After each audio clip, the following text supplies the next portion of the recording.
எல்லாருக்கும் வணக்கம். இன்னைக்கு வந்து பாத்தீங்கன்னா நம்மளுடைய தெம்பலத்துல அறிவு நாட்டுல வந்து பாத்தீங்கன்னா நம்மளுடைய 8வது ஆம்புலன்ஸ் வந்து இங்க கொடுத்துருக்கோம்.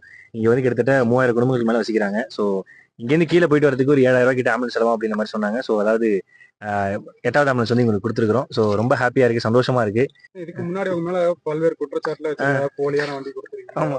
நம்பர் ரெஜிஸ்ட்ரேஷன் சொல்லிட்டு அதை எப்படி நீங்க பாக்குறீங்க? போலியான இது நம்பர் ரிஜிஸ்ட்ரேஷன் மாதிரி இருக்குதுன்னா ஆக்சுவலா நானும் பார்த்தேன். ஸோ இந்த மாதிரி நிறைய சொல்லிட்டே இருந்தாங்க. ஸோ ஏன் நீங்க பதில் சொல்ல மாட்டீங்கன்னு சொன்னாங்க. இப்போ கூட வந்து நான் ஆன்சர் கொடுக்குறதா வெயிட் பண்ணல, இந்த ஆம்புலன்ஸ் கொடுக்குறதா தான் நான் வெயிட் பண்ணிட்டே இருந்தேன். ஸோ அவங்க பேசுறதெல்லாம் கேட்டுட்டு நான் போயிட்டு இருந்தேன்னா இது அப்படியே வந்து எப்படி சொல்றது, அது என்ன நடந்ததுங்கிறதே ஃபர்ஸ்ட் அவங்க தெரிஞ்சுக்கணும். தெரிஞ்சுக்காமல ஏதாவது ஒரு ரூம்ல உட்காந்து ஜாலியா அவங்க பாட்டுல ஒரு விஷயத்தை வச்சுக்கிட்டு பேசினே இருக்கிறாங்க. அந்த ஆம்புலன்ஸ் கொடுக்கறதுக்கு 2 வருஷத்துக்கு முன்னாடி கொடுக்கும்போது ஃபார் எக்ஸாம்பிள் இப்ப நீங்க ஒருத்தர் சட்டை எனக்கு வேணும்னு கேட்கணும், நான் வாங்கி கொடுப்பேன். இல்ல அந்த சட்டை பார்த்து வச்சுட்டு நீங்க காசு கொடுங்கன்னா நான் காசு கொடுக்க வாங்குவாங்க. அதே மாதிரி தான் அவங்களும் அந்த அறக்கட்டளை இருந்து எனக்கு காசு கொடுங்க நான் வாங்கிக்கிறேன்னு சொன்னாங்க. வாங்கினாங்க. நாங்கள் ஆம்புலன்ஸ் கொடுத்தோம். கொடுத்த 2வது நாள் கழிச்சு எனக்கு தெரியும் அந்த ஆம்புலன்ஸ் எஃப்சி முடின்னு சொல்லிட்டு கொடுத்த 2வது நாள் கழிச்சு உடனே நாங்கள் வேற ஆம்புலன்ஸ் ஆல்டர்னேட் பண்ணி மாத்தியாச்சு. 2 வருஷத்துக்கு முன்னாடி நடந்த விஷயத்த இப்ப 2 வருஷம் கழிச்சு எடுத்துட்டு வந்து இப்ப பேசுறாங்கன்னா அப்போ யாரு பின்னாடி யாரு இருக்கா? இங்க நல்லது பண்றது தப்பா இல்ல நான் நல்லது பண்றது தப்பா தான் எனக்கு தெரியல. பட் ரொம்ப சந்தோஷம் தான். ஆக்சுவலா வந்து எப்படி சொல்றது, அவங்க எல்லாம் அப்படி பண்ணலன்னா எனக்கு வந்து எவ்வளவு மக்கள் சப்போர்ட் இருக்குன்னு எனக்கு தெரியாம இருந்திருக்கும். ஸோ இன்னைக்கு அவ்வளவு மக்கள் சப்போர்ட் பண்றாங்க, ரொம்ப சந்தோஷமா இருக்கு. தேங்க்யூ. இது 8 இல்ல இன்னும் 35-40 ஆம்புலன்ஸா கொடுப்பேன். அதுலயே வந்து சில பேர் கேட்கறாங்க, என்ன நீங்க புது ஆம்புலன்ஸா கொடுக்க வேண்டியதானே அப்படி சொல்லி புதுசா வாங்கி தர வேண்டியதானே கேட்கறாங்க. அப்படி யாராவது என் பின்னாடி இருந்தாங்கன்னா நான் புதுசா என்ன ஸ்வராஜ் மஸ்தா லாரி மாதிரி பெரிய பெரிய ஆம்புலன்ஸ் வாங்கி கொடுத்துருப்பேன். ஸோ இப்ப கூட வந்து இந்த வண்டி கூட பாருங்க எஃப்சி முடிஞ்ச ஆம்புலன்ஸ் எல்லாம் சொல்றாங்க. நான் கொடுக்கும்போது எல்லா வண்டியும் எஃப்சி இருந்துச்சு. இந்த வண்டி கூட 6 மாசம் எஃப்சி இருக்குது. அது முடிஞ்சா நானும் எஃப்சி போட்டுப்பேன், இல்ல அவங்களோட போட்டுக்கிறேன்றாங்க. அது மினிமம் அமௌண்ட் தான் போட்டு கொடுத்துருவேன்.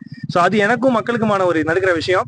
அதை தாண்டி சிலர் வந்து இல்ல இது முடிஞ்ச வண்டி போலி வண்டி அப்படின்னு சொல்றாங்கன்னா என் கூட வாங்க, நானே மலை கூட்டுன்னு போறேன், வண்டி எங்க இருக்குன்னு பாருங்க. அந்த மக்கள் எனக்கு வீடியோ எடுத்து அமைச்சிக்கிறாங்க, அவ்வளவு வீடியோ அதையும் உங்களுக்கு அனுப்புறேன். அந்த ஆம்புலன்ஸ் எவ்வளவு யூஸ்ஃபுல்லா இருக்கு எல்லாமே நீங்க பாருங்க. பார்த்ததுக்கு அப்புறம் எனக்கு நீங்க சொல்லுங்க. ஏன்னா இதை பத்தி நம்ம பேசிட்டே இருந்தாலும் நமக்கும் டைம் வேஸ்ட். அதை தாண்டி அது இப்படியே போய்கிட்டே இருக்கும். அது என்ன சொல்றதுன்னு தெரியல. ஸோ நம்ம வண்டி எல்லாமே கரெக்டா இருக்குது. ஸோ நீங்க வண்டி வேணா ஓட்டி பாருங்க. அந்த மாதிரி ஒரு விஷயம் எதுவுமே கிடையாது.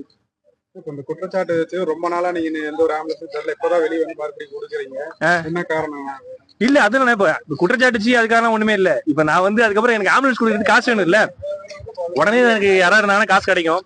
நான் போய் உழைச்சி சம்பாரிச்சு திருப்பி காசு சம்பாதிக்கிறதுனால தான் திருப்பி இந்த காசு சம்பாரிச்சு தான் ஆம்புலன்ஸ் வாங்க முடியும். ஸோ அதுக்காக தான் டைம், ஆன்சருக்காக டைம் இல்லை, ஆம்புலன்ஸ்க்காக தான் டைம்.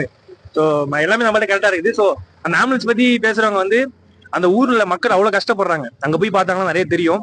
அந்த ஊருக்கு வந்து சரியான ரோடு வசதி இல்ல, ரோடு போட்டு தரேன்னு சொல்லி ரோடு போட்டு தராம அந்த வசதி இல்லாம இருக்கிறாங்க. அதை தாண்டி பாத்ரூம் வசதி இல்ல, அதை தாண்டி இந்த பக்கம் ஹாஸ்பிட்டல் போகணும், இந்த பக்கம் ஹாஸ்பிட்டல் போனா 40 கிலோமீட்டர் ஆகுது. ஸோ அப்படி கஷ்டப்படுறாங்க. ஸோ அப்படி அதுக்கும் ஏதாவது இந்த மாதிரி பேசி கீசி சப்போர்ட் பண்ணாங்கன்னா ரொம்ப சந்தோஷமா இருக்கு. அது மக்களாவே கேட்டதுதான். ஸோ அதுதானே அதையெல்லாம் மக்கள் குறைகள் எல்லாம் கேட்டுட்டு இருக்கீங்கன்னா அடுத்த அரசியலுக்கு வருவது. ஐயோ அண்ணா உங்க பாதம் தொட்டு நான் சொல்றேன், நமக்கு அரசியலுங்கிறது தெரியாது, அப்படி எண்ணமும் கிடையாது. நான் எழுதி கூட தரேன், அரசியலுக்கு ஆசை கிடையவே கிடையாது. கடைசி வரைக்கும் நம்ம சம்பாதிக்கிறத மக்களுக்கு செய்யணுங்கிற ஒரே ஆசை மட்டும்தான். மற்றபடி எந்த ஆசையோ நோக்கமோ எதுவுமே கிடையாது. அதுக்கான தகுதியான நான் கிடையாது. 1% அரசியல வந்து இந்த வீடியோ நீங்க மார்க் பண்ணி கூட வச்சுங்க. இது அப்படி ஒண்ணு கிடையவே கிடையாது. கடைசி வரையும் சேவை மட்டும்தானே.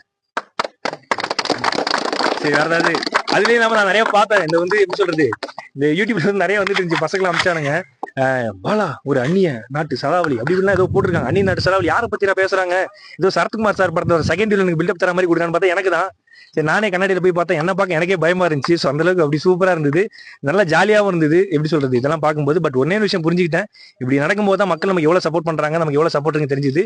ஸோ இதோட நிக்க போறது இல்லை, நான் நிறைய செஞ்சுக்கிட்டு தான் இருக்க போறேன், செஞ்சுக்கிட்டே இருக்க போறேன், நிறைய பண்ணிக்கிட்டே இருக்க போறேன்.